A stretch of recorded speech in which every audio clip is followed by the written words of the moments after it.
ජීවම තියෙන චේතනාවත් එක්ක සම්බන්ධ වෙන සංස්කාර. මොකද කර්මයේ කොහෙද තියෙන්නේ අසවතනිකත කතාවක් අපිට ප්‍රශ්නේ එන්නේ නැත්නම් කර්මය කියන්නේ සංස්කාරය කියලා තේරුණා නම් ඊට පස්සේ ඒක කොහෙද තියෙන්නේ කියන කතාවක් එන්නේ නැහැ. මොකද හේතුව විඥානයේ පවතින්නේ රූපයයි වේදනායි සංඥායි සංස්කාරයි සමග. ඒ නිසා මේවා එකිනෙකට සම්බන්ධයි. එතකොට මේ අපිට මේ කර්මීය අහසේද පොළවේද මොළයේද ඒ කතාවල් ඔක්කොම එන්නේ මේ පංච පාදානස්කන්ධේ තේරුනේ නැති වුණාමයි. ඊළඟට කම්ම විපාක කර්මයේ විපාක දෙන ආකාරයේ බුද්ධ දේශනාවකම තියෙනවා. කම්ම විපාකෝ අචින්තියෝ ඒ කර්මයේ විපාක දෙන රටාව අපිට හිතලා මෙන්න මේ විදිහට මේක විපාක දෙන්න කියලා අපිට හොයන්න බෑ. නමුත් බුදුරජාණන් වහන්සේ සමහර තැන්වලදී අපිට ඒක ඉගෙන කලබල වෙන්න එපා කියන අර්ථය තියෙන ගාථා දේශනා කළා තියෙනවා. ඒ කියන්නේ සමහරු පව් කරනවා. එතකොට පව් කරන කෙනා අපි කියමු හොඳින් වැජබෙනවා. එතකොට අපිට ප්‍රශ්නයක් මතුවෙන්න පුළුවන්. එයාට කෝ මේ පව් කළාට ඵල දුන්නා. එහෙම නෑ බුද්ධ දේශනා තියෙන්නේ කොහොමද? කිරිමි දෙන්නේ නැහැ. ඉක්මන්ට විපාක දෙන්නේ නැහැ කියලා. ඒක අලු යට ගිනි පුපුරු වගේ ඒක තියෙනවා. හැබැයි විලාවට ඒක එනවා. දැන් බුදුරජාන් වහන්සේ ඒක පෙන්වා දෙන එකක් අපි දන්නේ. ඒකනේ. ඉතින් මේ නිසා විඥානිකෙන් අපිට හොඳට තේරුම් ගන්න පුළුවන් මේක. ඊට පස්සේ මහා කොට්ටිත රහතන් වහන්සේ අහනවා සාරිපුත්යන් වහන්සේගෙන් සාරිපුත්‍රයන් වහන්සේ මේ ප්‍රඥාව කියලා එකක් තියෙනවනේ. ඒ අහනවා මේ ප්‍රඥාවයි විඥානයයි කියන දෙක මේ දෙක එකටද තියෙන්නේ?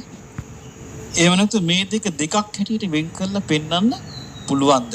ප්‍රඥාවයි විඥානයයි කියන දෙක එකට තියෙන එකක්ද? එහෙම නැත්නම් දෙකක් හැටියට වෙන් කරලා පෙන්වන්න පුළුවන්ද? මේක කියනවා ප්‍රියායතුන් වහන්සේ මේ ප්‍රඥාවයි විඥානයයි කියන දෙක එකට තියෙන වෙන් වෙලා නෙවෙයි. ප්‍රඥාවයි විඥානයයි කියන දෙක එකට තියෙන්නේ වෙන් වෙලා නෙවෙයි. ඒ නිසා මේක දෙකක් හැටියට වෙන් කරලා ඒ කියන්නේ වෙන් කරලා විඥානයයි ප්‍රඥාවයි දෙකක් හැටියට පදාර්ථ දෙකක් කරලා පෙන්වන්න පුළුවන්කමක් නැහැ. හැබැයි මේක මෙහෙම තේරුම් ගන්න කියනවා. ප්‍රියායතුනි යමක් අවබෝධ කරනවාද ඒක තමයි තමන් දැනගන්න දේ. යමක් දැනගන්නවාද ඒක තමයි තමන් අවබෝධ කරන දේ. මේ නිසා එතකොට ප්‍රඥාවෙන් යමක් අවබෝධ කරගන්නද ඒක විඥාණයෙන් දැනගන්න දෙයක්. එතකොට විඥාණය යමක් දැනගන්නවද ඒක ප්‍රඥාවෙන් අවබෝධ කරන දෙයක්. එහෙනම් විඥාණයෙන් දැන නොගන්නා දෙයක් ප්‍රඥාවෙන් අවබෝධ කරන්න බෑ. ප්‍රඥාවෙන් අවබෝධ නොකරන දෙයක් විඥාණයෙන් දැනගන්නත් බෑ. බලන්න මොනතරම් ලස්සනට මේ සාරිපුත්ත මහරහතන් වහන්සේක තෝරනවාද කියලා. ඊට පස්සේ අහනවා එහෙනම් මේ ප්‍රියායතුන් වහන්සේ ওই ප්‍රඥාව කියන දේ ඒ විඥානය කියන දේ දැන් මේ දෙක මේක තියෙනවා මේ දෙක දැන් ඔබ වහන්සේ කිව්වේ මේක එකතු වෙලා තියෙනවා කියලානේ. මේක වෙන් වෙලා නොවේ කියලානේ. මොකද මේකේ විශේෂත්වය කියලා අහනවා. එහෙනම් ප්‍රඥාවකයි විඥානයකයි තියෙන විශේෂත්වය මොකද්ද කියලා අහනවා. ඒ දෙකම එකට තියෙන්නේ වෙන් වෙලා නැහැ. එහෙනම් මේ ප්‍රඥාව විඥානය කියලා දෙකක් වශයෙන් අපි කතා කරන විශේෂත්වය මොකක්ද කියනවා. ආයෂ්පුතුනි ඔය ප්‍රඥාවයි කියලා කියනවනේ විඥානය කියලා කියනවනේ මේ දෙක එකට තමයි තියෙන්නේ. මේ දෙක වෙන් කරන්න බෑ. හැබැයි ප්‍රඥාව දියුණු කළ යුතුයි. ප්‍රඥාව දියුණු කළ යුතුයි. විඥානය අවබෝධ කළ යුතුයි. බලන්න කොයිතරම් පැහැදිලිද මේක තියෙනවා. පඤ්ඤා භාවිතබ්බා. භාවිතබ්බා කියන්නේ ප්‍රගුණ කරන්න ඕනේ, දියුණු කරන්න ඕනේ, නෝනින් විමසීම දියුණු කරන්න ඕනේ, විඥානේ අවබෝධ කරන්න ඕනේ. විඥානයයි අවබෝධ කරන දුකට ප්‍රඥාවයි දුක් නිරුද්ධ වන්නා වූ මාර්ගයට. එතකොට මේක තමයි කියනවා විඥානී ප්‍රඥාවෙත් ඇති වෙනස්කම්. ඊට පස්සේ කොට්ටිත මහරහතන් වහන්සේ අහනවා ආයස්පතුන් වහන්සේ මේ විදීම කියලා කියනවා. ඇයි මේ විදීම කියලා කියන්නේ? ඒක කියනවා ආයතන මේකයි කියනවා. විදීම කියලා කියන්නේ විඳිනවා කියන අර්ථයෙන් තමයි විදීම කියලා කියන්නේ. මොකක්ද විඳින්නේ? සැපත් විඳිනවා. දුකත් විඳිනවා. දුක් සැප නැති බව විඳිනවා. සැපත් විඳිනවා. දුකත් විඳිනවා. දුක් සැප නැති බවත් විඳිනවා. එනිසායි විඳීම කියලා කියන්නේ. ඊට පස්සේ අහනවා එහෙනම් කියන්න ප්‍රිය ආයතන වහන්සේ හඳුනා ගන්නවා කියලා කියනවා. ඒ සංඥාව කියලා කියනවා. මේ මක් නිසාද සංඥාව කියලා කියන්නේ? හඳුනා ගන්නවා කියන අර්ථයෙන් තමයි හඳුනා ගැනීම කියලා කියන්නේ. සංඥාව කියලා කියන්නේ හඳුනා ගන්නවා කියන අර්ථයෙන්. මොකක්ද හඳුනා ගන්න? නීලම්පි සංජානාති. පාට. දැන් අපි බලමු අපි පුද්ගලෙක් හඳුනාගන්නේ මෙයාගේ තියෙන මේ කලර්ස් වලින් නෙමෙයිද? පාටින්. එක්ක කොණ්ඩේ සුදු. එක්ක හඳුන ගන්නවා මේ වනාහි කොණ්ඩය. ඊට පස්සේ හඳුන ගන්නවා එයාගේ ඇස් දෙක හැඩේ මේ වනාහි දැස්. එයාගේ හඳුන ගන්නවා ඔන්න වස්ත්‍රයක් ඇඳගෙන ඉන්නවා. මේ වස්ත්‍රය වනාහි සුදු පාට. හඳුන ගන්නවනේ. හඳුන ගන්න. එතකොට එයා වලල්ලක් දානවා. කොළ පාට එකක් අපි කියන මේ වලල්ලේ පාට. එතන අපි ඔක්කොම හඳුනගන්නේ නැද්ද? බලන්න එතකොට ස්පර්ශي කොච්චර වේගකින් වෙනවද කියලා. ඒ ඔක්කොම හඳුනගන්නනේ. මේකේ තියෙනවා නිල් පාට හඳුන ගන්නවා. කහ පාට හඳුන ගන්නවා. රතු පාට හඳුන ගන්නවා. සුදු පාට හඳුන ගන්නවා. මේ හඳුනා ගන්නවා කියන අර්ථයෙන් තමයි සංඥාව කියලා කියන්නේ. සංඥාව කියලා කියන්නේ හඳුනා ගන්නවා කියන අර්ථය. එතන අපිට මේ පාට පේන්නේ නැත්තම් එකක්වත් හඳුනා ගන්න පුළුවන්ද? බෑ. හඳුනා ගන්න බෑ. කරවල වෙලාවක නම් අපිට හඳුනා ගන්න බෑනේ. මේක අසවලා කියලා හඳුනා ගන්න බෑ. නමුත් හඳුනා ගැනීමක් තියෙනවා. මොකක්ද? මෙයා කවුද කියලා හොයන්න බැරි කම. එතකොට අහනවා මේ කොට්ටිත ස්වාමීන් වහන්සේ අහනවා ප්‍රිය ආස්මතුනි එතකොට මේ විඳීම සංඥාව සහ විඥාන මේවා මොනවාද? වේදනා සංඥා විඥාන. වේදනා සංඥා විඥාන කියන මේවා එකටද තියෙන්නේ වෙන්වෙන්වද? මේවා වෙන් කළා ගන්න බැරිද කියලා. එතකොට සාරිපුත්ත මහරහතන් වහන්සේ උත්තර දෙනවා ආයුෂ්මතුනි ඔය විඳීම ඔය හඳුනා ගැනීම ඔය විඥානි ඕව ඔක්කොම තියෙන්නේ එකට. ඒවා වෙන් කරන්න බෑ. ඒවා වෙන් වශයෙන් අරගෙන මේක මේකයි කියලා පෙන්නන්න බෑ. ආයුෂ්මතුනි යම විඳිනවාද හඳුනාගන්නේ ඒකයි. යමක් හඳුනා ගන්නවාද ඒක දැනගත්තු දෙයක්. මේ නිසා මේවා එකට තියෙන්නේ වෙන් වෙලා නොවේ. ඒ නිසා මේවා වෙන් කර පෙන්වන්න පුළුවන් කමක් නැහැ. ඊට පස්සේ දැන් මේ ටික අපිට සාමාන්‍යයෙන් තේරුම් ගන්න පුළුවන්. ඔන්න ගැඹුරු එකක් එනවා. ඊට පස්සේ අහනවා ප්‍රිය ආයතන වහන්සේ මේ පංච ඉන්ද්‍රියයන්ගෙන් වෙන් වූ පංච ඉන්ද්‍රියයන්ගෙන් මොනවද පංච ඉන්ද්‍රිය කිව්වේ? ඔව් ඇස කන නාසය දිව ශරීරය මේකෙන් වෙන් වූ පාරිශුද්ධ පිරිසිදු මනෝවිඥානයක් තියෙනවා. පින්වත්නි මතක තියාගන්න මේ කියන්නේ හතරවෙනි ධ්‍යානය. එතකොට හතරවෙනි ධ්‍යානයේට බුදුරජාණන් වහන්සේගේ ධර්මයට අනුව හතරවෙනි ධ්‍යානය දක්වා සිත දියුණු කරොත් කෙනෙක් ඒ වෙලාවට එයා පවත්න්නේ ඇසක් එක්ක නෙමෙයි අරමුණු පවත්න්නේ. කනත් එක්ක නෙමෙයි. නාසයත් එක්කත් නෙමෙයි. දිවත් එක්කත් නෙමෙයි. කයත් එකක්. පිරිසිදු. උපේක්ඛා සති පාරිසුද්ධි. උපේක්ෂාවෙන් යුතු පාරිශුද්ධ සිහියෙන් යුතුව සිත පවත්වන්නේ. ඒකට තමයි මේ කියන්නේ පිරිසිදු මනෝවිඥාණය යොදවන්න පුළුවන් මොකේද කියලා. මේ ඇස කන නාසය දිවකය මනසින් බැහැර වූ පිරිසිදු මනෝවිඥාණය යොදවන්න පුළුවන් මොකේද කියලා. ඒ කියන්නේ හතරවෙනි ධ්‍යානෙ දක්වා හිත පිහිටුවට පස්සේ ඒකෙන් තව යොදවන්න පුළුවන් සමාධි මට්ටම් මොනවාද කියලා.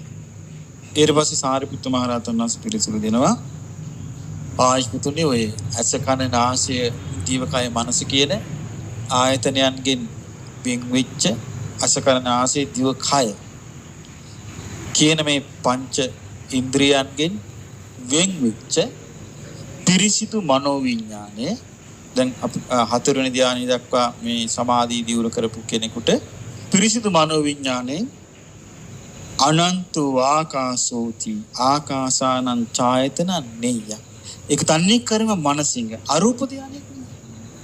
ඒතර අරූප එක. ඒ කියන්නේ රූපයකට බද්ධ කරන්නේ නැතුව මනසින් තමයි ඒක තනි කරම දියුණු කරන්නේ. ආකාසානං ඡායතන නෙය්‍ය. නිය කියන්නේ පමුණවා ගන්න ඕන එක. එතකොට අනන්තං විඥානන්ති. මේ විඥානේ අනන්තයි කියලා විඥානන්ත ආයතන. නත්ති කිංචීති ආකින්චඤ්ඤායතන කිසිවක් නැහැ කියලා ආකින්චඤ්ඤ මේ ඔක්කොම මේ හතරවෙනි ධ්‍යානෙ මුඩට තියෙන අරූප සමාපatti. ඒතර මේවා තනිකර මෙයා කරන්නේ කුමකින්ද? අර හතරවෙනි ධ්‍යානෙ දක්වා හිත වැඩිලා කර්මණ්‍ය වූ. කර්මණ්‍ය වූ කියන්නේ ක්‍රියාවට යෝග්‍ය වූ. වැඩේට සුදුසු වූ. දැන් අපි ගත්තොත් මම ඒක තව තෝරලා දෙන්නම් කර්මණ්‍ය කියන වචනේ. දැන් අපි ගත්තොත් ඔබට ඕනි ආයුධයක් හදන්න. දැන් නිකම්ම යකඩට ආයුධය හදන්න බලලා යකඩ රත් කරාමද? යකඩ රත් කරනවා. යකඩ රත් කළා හොඳට රතු පාට වුණාට පස්සේ ඒ යකඩ තැලෙන්නේ නැද්ද? තලන්න පුළුවන්. තුනී කරන්න පුළුවන්.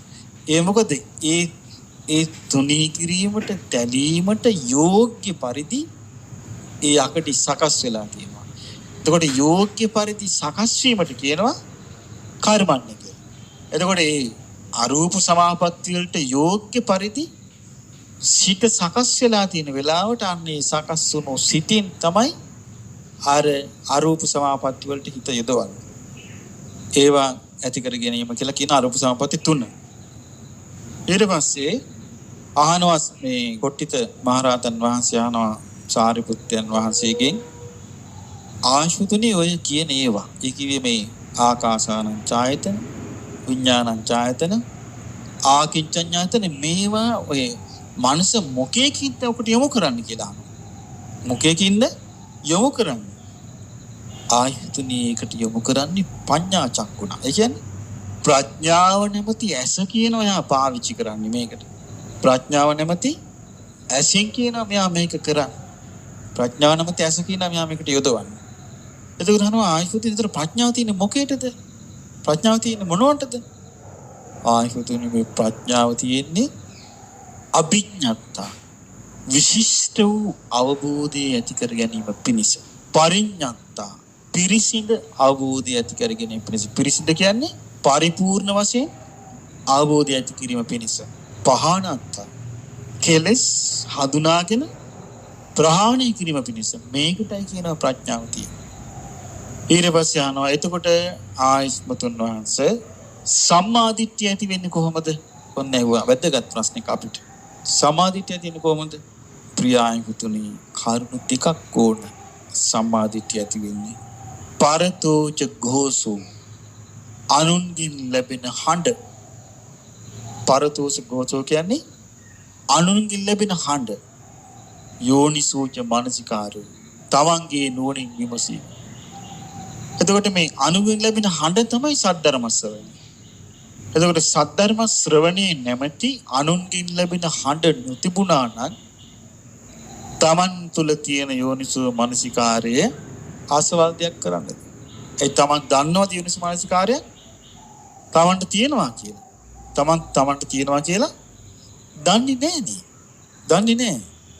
ඒක දවසක් බුදුරජාණන් වහන්සේ ළඟට භික්ෂුන් වහන්සේ නමක් අඬාගෙන එළක අනේ භාග්‍යවතුන් වහන්සේ මට නම් බෑ අමාරුයි කිව්වා. ඇයි කියන්නේ? මෙච්චර සිල්පද නම් රකින්න බෑ කිව්වා. හරි අවංකයි නේ. ඊර්වසා කමන්නේ කිව්වා. 3ක් රකින්න පුළුවන්ද? 3ක් නම් පුළුවන් කිව්වා. එහෙනම් සීලයත් සමාධියත් ප්‍රඥාව. ඒක කරන්නම් කිව්වා. එහෙනම් ඒ 3 රකින්න කිව්වා. දැන් 3යිනේ.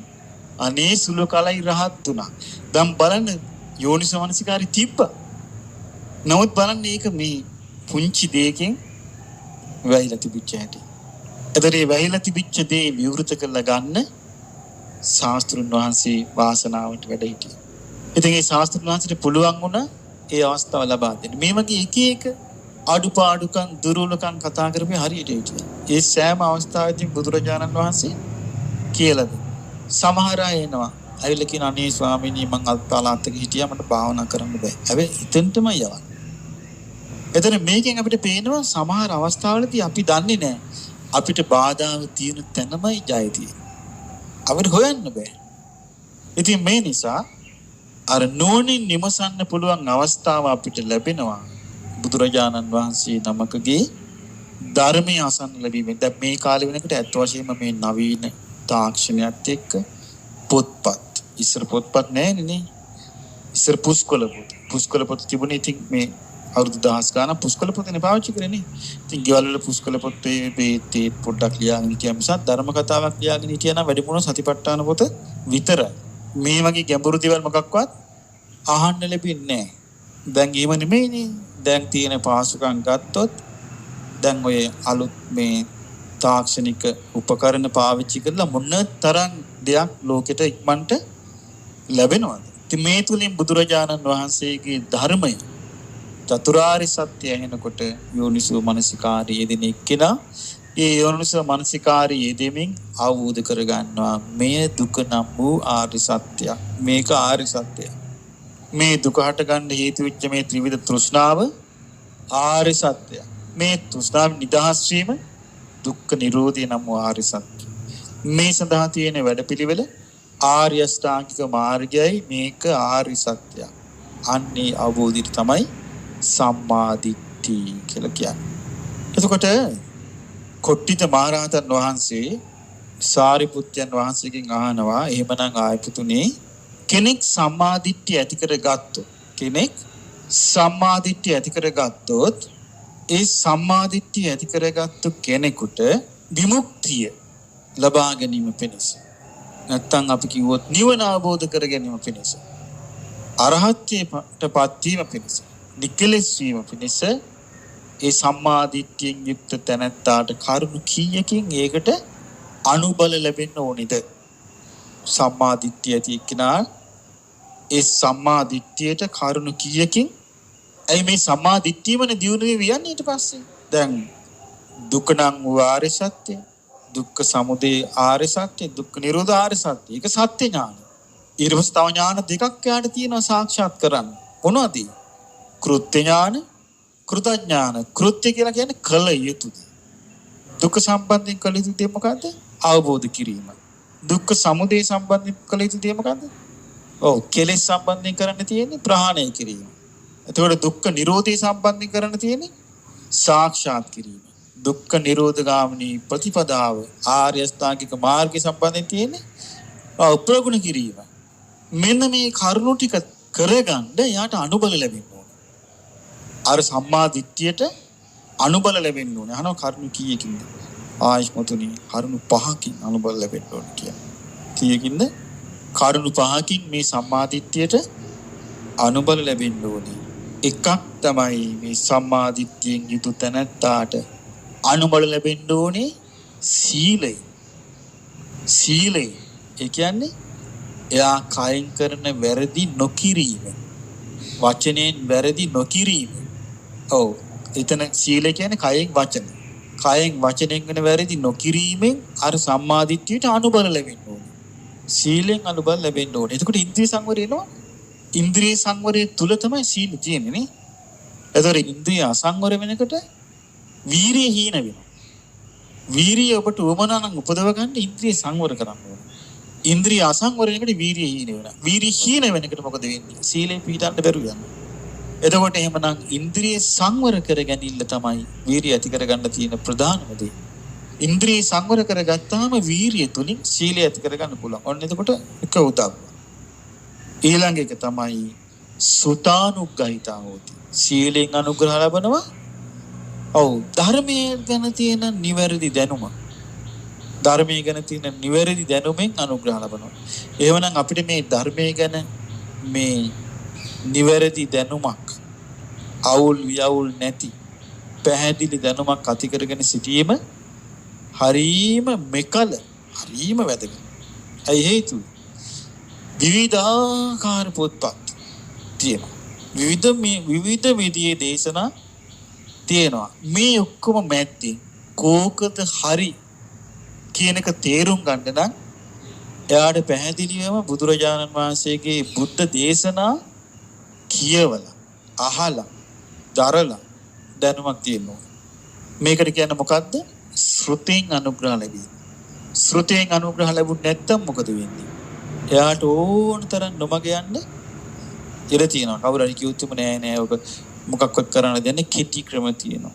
සමහරු කියනවා නෑ ඔය මොකක්වත් අපි කරන්න ඕනේ නෑ. ඒ මොකද හේතුව? මේ එකක්වත් ඔටෝ සිද්ධ වෙන්නේ නෑ. ඔක්කොම දානවා අරක කියාගෙන යන්න හරි කියන්නේ. මේ අර්බුද වලට පාත්‍ර වෙන්නේ මක් නිසාද? ධර්මඥානෙ නැතිකම නිසා. එහෙනම් ධර්මඥානෙ ඇති කරගන්න නම් තියෙන්න ඕනේ මොනවද? ගෞතම බුදුරජාණන් වහන්සේගේ බුද්ධ දේශනා පැහැදිලිවම යාට අහන්න ලැබෙන්න ඕනේ මේ ධර්ම මාර්ගයට අනුග්‍රහ පිණිස. එතකොට ශ්‍රුතයෙන් අනුග්‍රහ ලබන්න ඕනේ දෙක. ඊළඟට සාකච්ඡාවෙන් අනුග්‍රහ ලබන්න ඕනේ.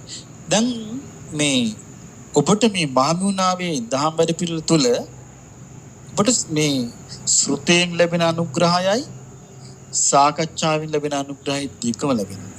සීලෙන් ලැබෙන අනුග්‍රහය ඔබ හදා ගන්න ඕනේ නේ. එතකොට ශ්‍රුතියෙන් ලැබෙන අනුග්‍රහයයි සාකච්ඡාවෙන් ලැබෙන අනුග්‍රහය දෙකම ලැබෙනවා. ඇයි මේ ඔබට මේ ගැටලු හිටින්න විදියක් නෑ. හරියට හොඳට නෝනින් කල්පනා කරන කෙනෙකුට අහක තියෙන ලට්ට ලොට්ට Taman දාගන්නේ නැත්තම් Tamanට ගැටලු ඇති වෙන්න විදියක් නෑ.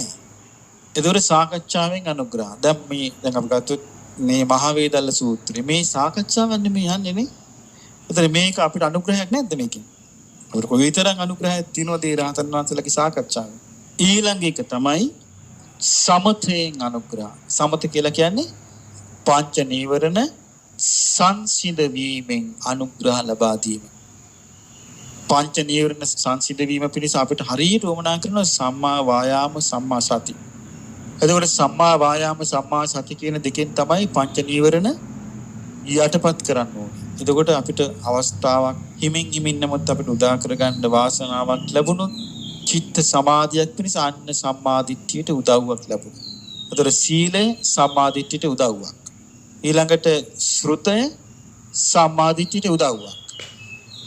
සාකච්ඡාව සම්මාදිට්ඨියට උදව්වක්. සමත සම්මාදිට්ඨියට උදව්වක්. ඊළඟට විදර්ශනා කියන එක හරියට තේරුම් අරන් නොතිබුණොත් මොකද විදර්ශනා නම විවිධ දේවල් මට මතකයි ළඟදී එක්කෙනෙක් මට විදර්ශනාව කියලා විග්‍රහ කළ එක වචන දෙකකින් අරමුණු හිස් කිරීම කියලා. මම කිව්වේ නෑ. අරමුණු හිස් කිරීම විදර්ශනාව කියලා බුද්ධ දේශනාවක මට හම්බ වෙලා නෑ. දැන් බලන්න ශ්‍රුතියෙන් අනුග්‍රහ ලැබෙච්ච නැති නිසා යා වැරදිච්ච තැන.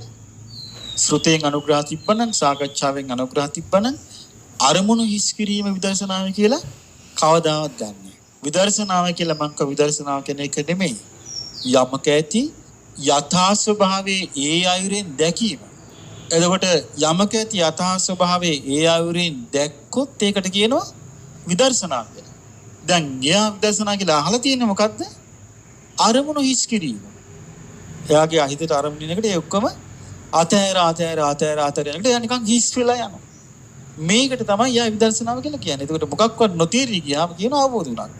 මොකද ඒ අරමුණු හිස් කිරීමෙන් සාහනයක් තියෙනවනේ. නමුත් ඒකයි මේකෙදී මේ සමතේ විදර්ශනාවේ වැදගත්කම තියෙනවා. අරමුණු හිස් කිරීමකට වැටෙන්නේ නැහැ සමතෙන් අනුග්‍රහ ලැබුණා නම්. ඒ සමතේ මොකද්ද? සමතේ තුළ මොකද්ද කරන්නේ? අපි ගත්තොත් ආනාපාන සති වේවා, මෛත්‍රී වේවා, බුද්ධානුස්සති වේවා අසුභ භාවනා වේවා මෙවැනි දෙයක් පුරුදු කරලා පංච නීවරණ යටපත් කරනකොට එයාට මේ විතක්ක ਵਿਚාර සහිත වූ චිත්ත ඒකාග්‍රතාවයක් එනවා. ඒකට අරමුණු මේ හිස් කිරලා නෙමෙයි. එයා අරමුණක් තුල එයා කුසල අරමුණක් දැන් අපි ගත්තොත් බුද්ධානුස්සතිය කියන්නේ අකුසල අරමුණක් නෙමෙයි. කුසල අරමුණ. ආනාපාන කියන්නේ කුසල අරමුණ. අසුභය කියන්නේ කුසල අරමුණ. මේ මෛත්‍රී කියන්නේ කුසල. මේ වගේ අරමුණක් තුල එයා හිත පිහිටවාගෙන නිවර්ණයට නොදී හිත පුරුදු කරන වීර්යය. එහෙම පුරුදු කළා අපි ගත්තොත් සම්මා සමාධිය ඇති වෙනවා. ධානයක් ඇති වුණා කියමු. ඒතර ධානය තුල එයා හිත හිස් කරන්නේ. අරමුණ හිස් කරන්නේ. එයා මොකද කරන්නේ? ඒක අරමුණක් තුල පුරුදු කරනවා. දැන් බුද්ධානුස්සතිය තුල නම් එයාගේ සමාධිය වඩන්නේ බුද්ධානුස්සතිය තුල. එතකොට එයා බුද්ධානුස්සතියේ නම් කුසල අරමුණේ තමයි අර සමාධිය පුරුදු කරන්නේ. අන්න එතකොට එයාගේ හිත පදම් වෙනවා. අරමුණක් තුල හිස හසුරුවන්න. අරමුණක් තුල හිස හසුරුවන්න පුරුදු වුණාට පස්සේ ඒක උපකාරී වෙනවා එයාට අරමුණක යථා ස්වභාවය දකින්න. ඒක තමයි විදර්ශනා. එතකොට අරමුණක දැන් අපි ගත්තොත් අපි පුරුදු කරලා තියෙන අරමුණු අතාරින්න නම් අන්තිමට වෙන්නේ මොකක්ද? අපි භාවනා කරගෙන යන ඕනේ සමාධියක් වගේ ඇතුණා සිතේ ගුණ ඊට පස්සේ දන්නේ මොකක්වත් කිසි දෙයක් දන්නේ ඕන ටිකක් වෙලා ඉඳලා ඇහැරෙනවා.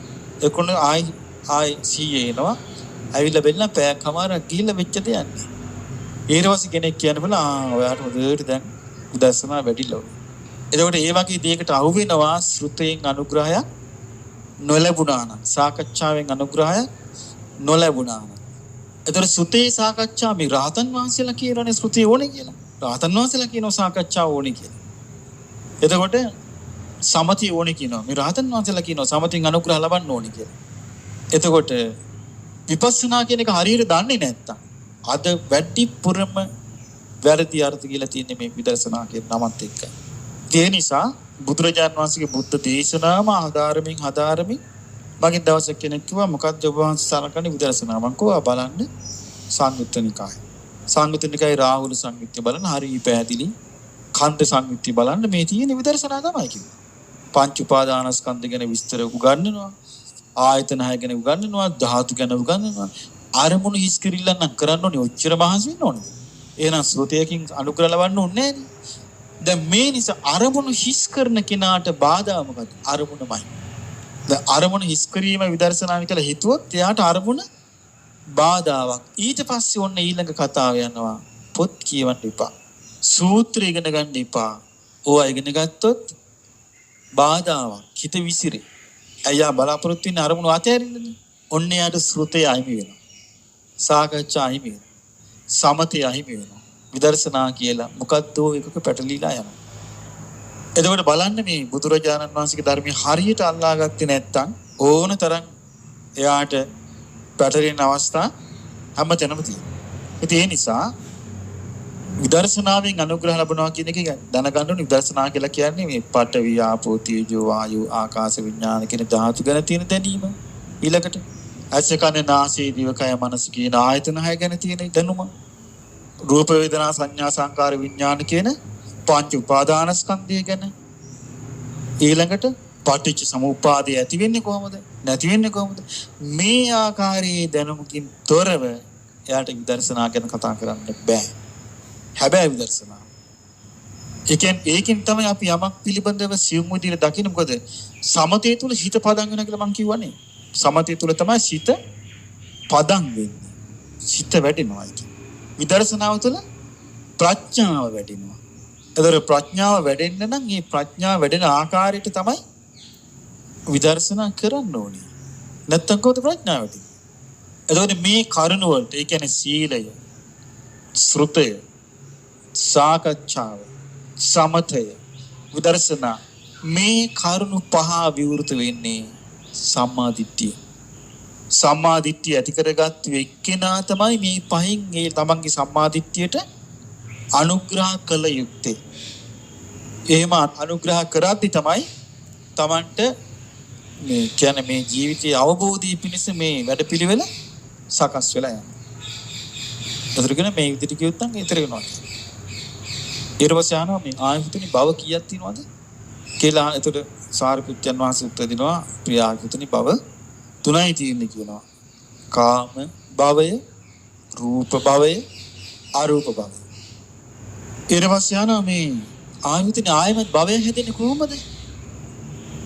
ආයමත් භවයක් හැදෙන්නේ කොහොමද කියනවා ආයතන ආයමත් භවයක් හැදෙන්නේ මේ අවිද්‍යාවෙන් වැහිලා තණ්හාවෙන් බැඳිලා ඒ තැන සතුටින් අල්ලන්න ගියාම තියෙනවා. අවිද්‍යාවෙන් වැහිලා තණ්හාවෙන් බැඳිලා ඒ තැන සතුටින් පිළිගන්න එකට ආයමත් භවයක් හැදෙනවා. ඒ කොහොමද? අවිද්‍යාවෙන් වැහිලා තණ්හාවෙන් බැඳිලා ඒ තැන සතුටින් පිළිගන්නකොට තණ්හාපච්චය උපාදාන. උපාදාන පච්චය භව. භවපච්චය ජාන.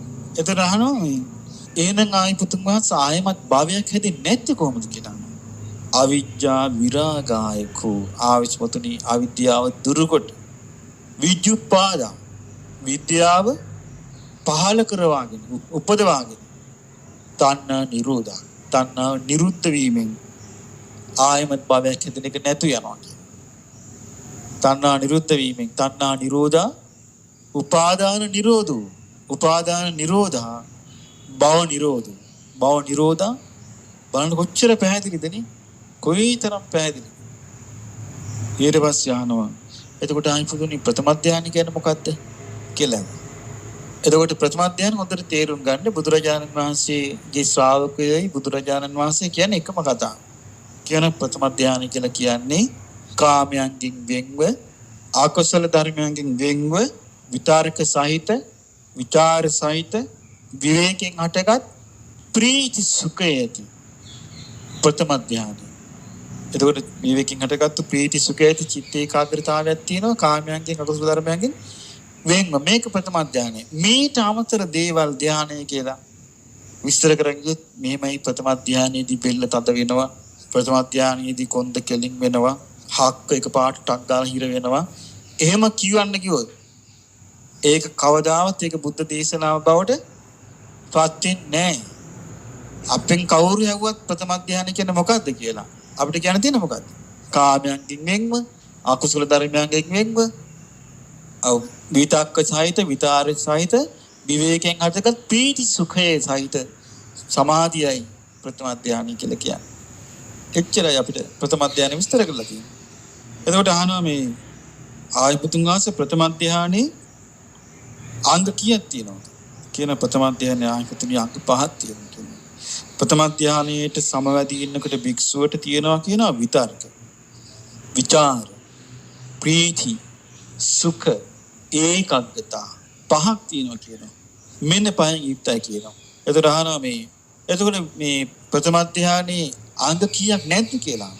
ප්‍රථම ධානයේ අංග 5ක් නැහැ කියනවා. මොනවාද? කාමච්ඡන්දේ නැහැ කියනවා. ව්‍යාපාදේ නැහැ කියනවා. තීන මිද්දේ නැහැ කියනවා. උද්ධච්ච කුච්ච නැහැ කියනවා. විචිකිච්ඡා නැහැ කියනවා. ඒ අංග 5න් තොරයි මේ අංග 5 තියෙනවා කියනවා. විතක්ක, විචාර, පීති, සුඛ, ඒකාග්‍රතාව මෙන්න මේකට කියනවා ප්‍රථම ධානය. බලන්න කොයිතරම් පැහැදිලිද කොයිතරම් ලස්සනද. ඒතර මේ විදිහටම අපි කවුරුත් කියාගෙන ගියා නම් කවදාවත් අපිට මේ මේමයි මට සමාධිය ඇති වුණා මම ප්‍රථම ධානයෙන් හිටියා මාව නිකන් ගල් ගහිලා ගියා හිර වුණා මේ බෙල්ල තද වුණා හක්ක එක පාට කටස් ගෑවා එහෙම කියාගෙන ගියොත් එහෙම කියනයි නැද්ද? හරියට ඉන්නවා. ඒ ඔක්කොම කියන්නේ මොකක්ද කියලා මට නම් තේරෙන්නේ නැහැ. මොකක්ද මේ පවසන්නේ? එතකොට කොට්ටිත මහරහතන් වහන්සේ අහනවා ආයතනෙ මේ ඉන්ද්‍රිය 5ක් තියෙනවනේ. ඒ තමයි ඇස, කන, නාසය, දිව, ශරීරය. මේ ඉන්ද්‍රිය 5ට පිළිසරණ මොකද්ද? මේ ඉන්ද්‍රිය 5න් අරමුණු ගත්තාම මේ අරමුණු පාවිච්චි කරන්නේ කවුද කියලා. එතකොට කියනවා මේ ඇස, කන, නාසය, දිව, කය කියන 5ට පිළිසරණ මනස මනෝච නේසා ගෝචර විෂයම් පච්චනුභෝති. මේ අරමුණු විඳින්නේ මේ අනුභව කරන්නේ මනස. ඇහෙන් රූපේ ගත්තාම මේ රූපේ අල්ලගෙන දඟලන්නේ හිත කියනවා මනස. කනෙන් ශබ්දය ඇහුවට පස්සේ ඒකත් එක්ක පැටලලා යන්නේ කවුද? හිත පැටලලා යන්නේ. නාසයෙන් ආග්‍රහණය කරාම හිත තමයි පැටලලා යන්නේ. දිවට රස ලැබුණාම හිත තමයි පැටලලා යන්නේ. කයට පහස ලැබුණාම හිත තමයි පැටලෙන්නේ. මනස කියන මේ ගෝචර විෂයත් එක්ක පැටලෙන්නේ. ඊට පස්සේ යනවා. එතකොට ආයශ්මතුනි මේ ඇස, කන, නාසය, දිව, කය කියන මේ පහ තියෙන්නේ කුමක් නිසාද? කුමක් පීඩ කරගෙනද? දාර මානස පිළිසරණ ඒ පිළිසරණ මොකක්ද කියලා නේද? මේක දැන් ආන්නේම නෙමෙයි. ඇස, කන, නාසය, දිව, ශරීරය කියන මේ පහ තියෙන්නේ කුමක් උපකාර කරගෙනද කියනවා. මේ පහ තියෙන්නේ ආයුෂ උපකාර කරගෙන. ආයුෂ අපිට තියෙනනේ ආයුෂ කියලා එකක්. මේ ආයුෂ උපකාර කරගෙනයි කියන මේ පහ තියෙන්නේ. ඇස, කන, නාසය, දිව, කය. එතකොට ආයුතුන් වහන්සේ මේ ආයුෂ තියෙන කුමක් උපකාර කරගෙන? ආයුෂ උපකාර කරගෙන තියෙන්නේ මේ රස්නි ගතිය. උණුසුම උපකාර කරගෙන කියන ආයුෂ තියෙනවා. එතකොට අහනවා මේ රස්නි ගතිය උණුසුම උපකාර කරගෙන තිබුණාද කියලා. ආයුෂ්තිනේ උණුසුම තියෙන්නේ ආයුෂ උපකාර කරගෙන. එතකොට අහනවා ආයුෂ්තිනේ දැන් හරි කතාවක් කියනවා. මොකද්ද? ආයුෂ තියෙනවා උණුසුම උපකාර කරගෙන, උණුසුම තියෙනවා ආයුෂ උපකාර කරගෙන. එතකොට කියනවා එහෙමනම් මම මේකට උපමාවක් කියන්නම්. සාරිපුත්ත මහ රහතන් වහන්සේ ප්‍රඥාවෙන් අග්‍රේසර වූ ධර්මසේනාධිපතින් වහන්සේ වදාරනවා මම මේකට උපමාවක් කියන්නම්. උපමාවෙන් පුලන් කියන මොළේ තියෙන කෙනෙකුට තේරුම් ගන්න කාරණා. කියන දැන් හිතන්න කියනවා මේ පහනක්පත් වෙන. තෙල් පහනක් පත් වෙනවා හිතන්න කියනවා. මේ තෙල් පහන පත් වෙනකොට මේ පහන් වැටිය පහන් සීල නිසා නේද කියලා නෝ එළිය දෙන්නේ. එළිය තියෙන්නේ පහන් සීලත් එක්ක නේද කියලා අහනවා. එතකොට පහන් සීල තියෙන්නේ එළියත් එක්ක නේද කියලා. මේ දෙක වෙන් කරන්න පුළුවන්ද කියලා. පහන් සීලයි එළියයි වෙන් කරන්න බෑ. එළියෙන් පහන් සීල වෙන් කරන්නත් බෑ. පහන් සීල එළියෙන් වෙන් කරන්නත් බෑ. මේ වගේ කියනවා ආයුෂයෙන් උණුසුම වෙන් කරන්නත් බෑ. උණුසුමෙන් ආයුෂ වෙන් කරන්නත් බෑ. එතකොට අහනවා මේ ආයුෂ කියන එක, මේ ආයු සංස්කාර, ආයුෂ කියන එක විදින එකක්ද? එහෙම නැත්නම් මේ විඳීමෙන් තොර එකක්ද කියලා. එතකොට කියනවා ආයුෂනේ ආයුෂ කියන එක විදින එකකුත් නෙවෙයි. විඳීමෙන් තොර එකකුත් නෙමෙයි. මොකද ආයුෂ කියන එක විදින එකක් නම් විදීම නිරුද්ධ වෙච්ච නිරෝධ සමාපත්තියට සමයදුරු රහතන් වහන්සේ ආයෙ නැගිටින්නේ නැහැ කියන. ආයුෂ විදින එකක් නේ. එතකොට ඒ නිසා මේ යම් ආයු සංස්කාරයක් ඇද්ද ඒක විදින එකක් නොවන නිසා තමයි කියනවා සංඥා වේදනා නිරුද්ධ සමාපත්තියට සමවදින රහතන් වහන්සේට නැගිටින්න පුළුවන් වෙන්නේ ඒකෙන්. එතකොට අහනවා ආයුෂ්පතුනි මේ කයේ කරුණු කීයක් මේ කය අත්හැරියාමද මලා කියලා කියන්නේ. කරුණු කීයක් අත්හැරියාමද කියනවා ආයුෂ්පතුනි මේ කරුණු 3ක් අත්හැරියොත් මේ ශරීරය ඊට පස්සේ මලා. මොකද්ද? ආයුෂ, උණුසුම, විඥානේ මේ 3 මේ ශරීරයෙන් ගියා නම් ඔක්කොම අපේ කෙරුම් ඉවරයි. ඊට පස්සේ අහනවා මේ කොට්ටිත ස්වාමීන් අහනවා ආයුෂ්පතුනේ එතකොට මේ මැරිච්ච මල කඳිත් නිරෝධ සමාපත්තියට සමවැදිච්ච භික්ෂුවක වෙනස මොකද්ද? කියන ආයුෂ්පතුනේ මල කඳේ හරි කියන මල කඳේ කාය සංස්කාර නිරුද්ධයි. ආස්වාස ප්‍රස්වාස නැහැ. වාචී සංස්කාර නිරුද්ධයි. විතක්ක ਵਿਚාරත් නැහැ කියනවා. චිත්ත සංස්කාර නිරුද්ධයි කියනවා. සංඥා වේදනත් නැහැ කියනවා. ආයු පරික්ඛීනෝ ආයුෂත් ඉවරයි. උස්මා වූපසන්තෝ රස්නිත් නැහැ. ඉන්ද්‍රියානි විපරිබින්නානි ඉඳුරන් බිඳිලා ආයකට පණ දෙන්න බෑ. ඇස බිඳිලා, කන බිඳිලා, නාසය බිඳිලා, දිව බිඳිලා, කය බිඳිලා. එතකොට මෙන්න මේක කියන නිරෝධ සමාපත්තියට සමවදිච්ච භික්ෂුවගේ වෙනස. නිරෝධ සමාපත්තියට සමවදිච්ච භික්ෂුවට ආස්වාස ප්‍රාස්වාස නැහැ කියන නිරුද්ධයි. විතක්ක ਵਿਚාර නැහැ කියන නිරුද්ධයි. සංඥා වේදනා නෑ නිරුද්ධයි. හැබැයි ආයුෂ තියෙනවා. ඊළඟට රස්නේ තියෙනවා. ඊළඟට ඉඳුරන් බිඳිලා නෑ. ඇස් දෙක හොඳට තියෙනවා. කන හොඳට තියෙනවා. නාසය හොඳට තියෙනවා. දිව හොඳට තියෙනවා. ශරීරය හොඳට තියෙනවා. මේකයි කියනවා මැරිච්ච උණ්ඩයාගෙත් මේ නිරෝධ සමාපත්තියට සමවැදුණු රහතන් වහන්සේ නැත්නම් ශ්‍රාවකයන් වහන්සේගේත් වෙනස. එතකොට අහනවා ආයුෂ්මතුන් වහන්සේ මේ අදුක්කම සුඛ විඳීම මොකද්ද කියලා නෝ ඒක ඇති කරගන්නේ. අදුක්කම සුඛ විඳීම ඇති කරගන්නේ අදුක්කම සුඛ චේතෝ විමුක්තියට සමවදින්නේ මොකෙන්ද කියලා අහනවා. අදුක්කම සුඛ චේතෝ විමුක්තිය කියලා කියන්නේ හතරවෙනි ධානය කියලා.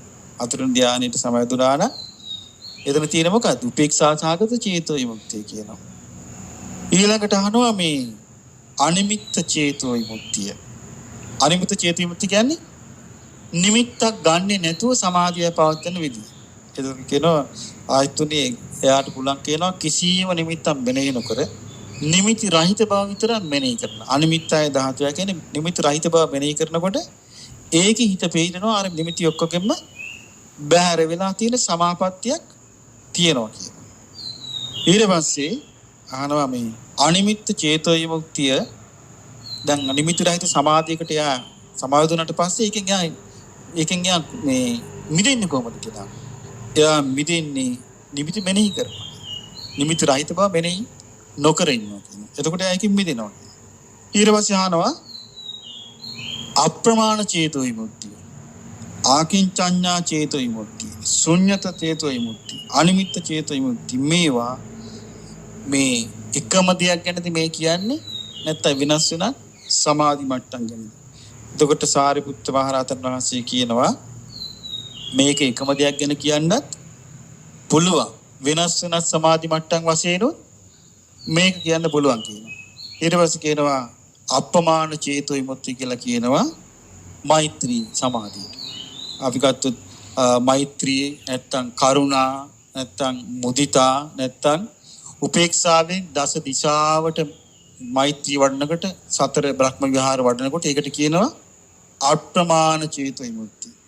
ඊළඟට විඥානංචායතනෙ ඉක්මවා ආකින්චඤ්ඤායතනෙ සමවදිනකට කියනවා ආකින්චඤ්ඤායතන චේතෝ විමුක්තිය.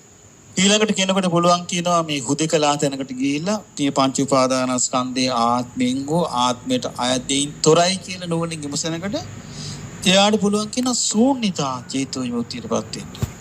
ඊළඟට පුළුවන් කියනවා මේ නිමිති මෙනෙහි නොකර සිටීමෙන් අනිමිත්ත චේතෝ විමුක්තියටපත් වෙන්න. හැබැයි ඒ එක එක අර්ථය වෙනස් වෙනස් අර්ථ. එකම අර්ථයකට කියනවනේ මේකයි කියනවා.